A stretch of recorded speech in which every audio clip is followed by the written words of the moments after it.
Greetings, everyone. We are now for a treat today as we welcome the amazing Reshmee, Microsoft MVP, and a true leaders in the Copilot space. She is here to unpack a topic that's super relative for everyone working with the AI hallucinations in the Copilot responses and how we can tackle them using the RAG, Retrieval Augmented Generation strategies in the Copilot Studio. If you have ever wondered how to make your Copilot smarter, more reliable, and grounded in the real data, this session is for you. Rashmi is going to break it down with the practical insight, real world examples, and the tips you can start using right away.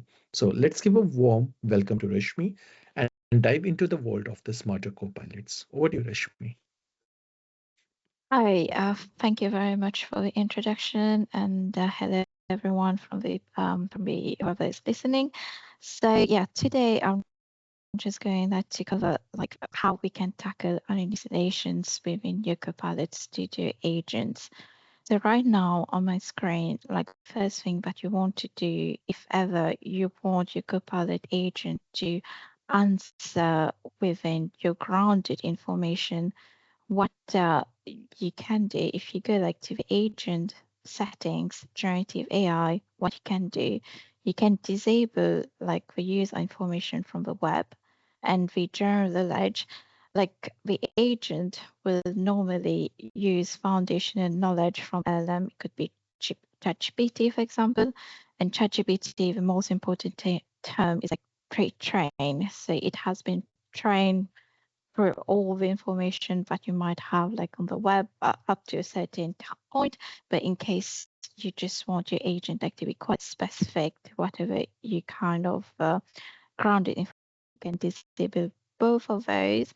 And the other thing that you need to do is provide it with the appropriate knowledge sources. Right now, I'm providing a list of different websites. Of course, you can provide your own files.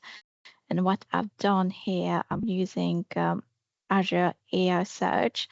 It's quite Azure AI Search. It helps like to mitigate some of the grounding challenges we might have, like if we use the M65 Copilot Index, for example, because like for example, if you have like a brochure which is very long, by default, it will kind of scan like the first number of pages. I don't know how many, but it won't kind of read for that the rest of the document. So for Azure AI Search, you have full control over the vectorizations. You can decide like whether you want to do lexical, semantic, hybrid, as well. You can choose your own kind of text model, like to chunk the data. So you do have like a little bit more options, and especially like the file is large as well, it will help mitigate all those issues.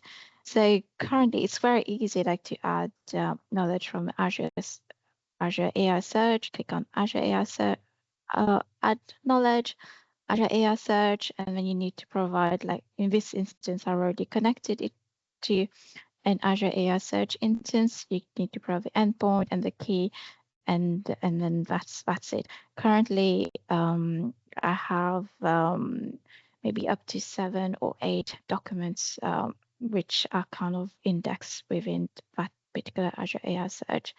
And what I've done also is I've provided a different connectors, like for example, like get current weather, because remember I've disabled like the web search. In this, you can think like, let's say, if you have an HR system and someone wants to query like policies, you want your agent to reply only with policies that you have like for your organization, and not something which come from a pre-trained information or anything. And then in case, like for example, if you want like to book a leave, you might want like to be connected to your HR system so that the user can actually book the leave. So in that instance, it's just a holiday buddy to help people to help answer queries for people planning their destination. And it's not going like to do any booking yet, but it's just there for retrieval. And then if I can ask something like, let's start a session. So we'll see how everything is working. And then, of course, I've kind of given it instructions what to do to always provide citations and to provide the results clearly and concisely. And then what happened if no information is it's found. But I'm not going to go for a booking request today, but just about the retrieval. So I can say, what can I do in London, for example? And what it's going to do, it's going to search through the knowledge base I've given it to it, so that it will reply, give a response based on the grounded information I've given it. So here it says London brochure, that's coming from the Azure AI search, and then now I can ask what is the temperature in London, UK in metric? If that comes up with any answer, it will call, in my instance, it knows I'm asking about weather, so it called like the get current weather action, and then it's cannot display that's the temperature. And now if I ask about something which is not in my knowledge base, for example, I say, what can I do in Narnia, which is like a fictional place. So let's see what it's going to come up with. Because I didn't have that information at all in my human knowledge sources. So I think it's doing the right bit. It can't really find the information.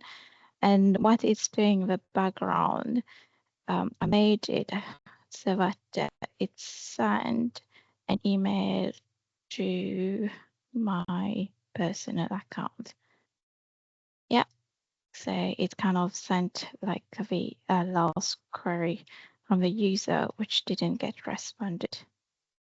So this is one of the strategy, like using retrieval augmented generation to mitigate some of the risk of hallucination. Hallucination is when the agent doesn't find any appropriate information and you just make up an answer like very confidently, which might appear real. So that's a way of helping grounding your agent. Thank you very much for listening. Wow, what a session. A huge thank you to Reshmee, a Microsoft MVP, for breaking down the complexities of hallucinations and Copilot responses and showing us how REG strategies can be a game changer into the Copilot Studio. Thanks again for sharing your expertise and energy with us. We have already looking forward to what you will be bringing up to the next community call. Thank you again.